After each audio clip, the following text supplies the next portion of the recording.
আরে জান, তুমি চিন্তা করো কেন? আমি তোমার পছন্দের লাল রঙের থ্রি পিস যেভাবেই হোক পরে আসবো।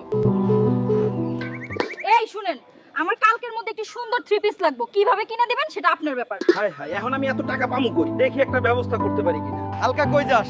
তুই তো বাসায় থেকে সারাদিন বউর গোলামি করছো। বন্ধু, আমাকে 500 টাকা ধার দিতে পারবি? ছোট লোকের বাচ্চার দেখলেই শুধু টাকা। এই ছেলে, তুমি এখানে কি চাও? স্যার, আমাকে একটা চাকরি দিবেন, আমার খুব টাকার প্রয়োজন। এমন শক্তিশালী একজনকেই খুঁজছিলাম, কালকে থেকে এসে পড়। তোমার কাজ দেখে আমি খুশি হয়েছি। এই নাও, তোমায় 500 টাকা বকশিশ দিলাম। ধন্যবাদ স্যার। কাজ চালিয়ে যাও। আজকে এই 500 টাকা দিয়া বউয়ের জন্য সুন্দর একটা থ্রি পিস কিনবো। ও অনেক খুশি হয়ে যাবে। বড় ভাই, আমাকে এই থ্রি পিসটা প্যাকেট করে দিন। এটাই আমার বউটাকে বেশ মানাবে।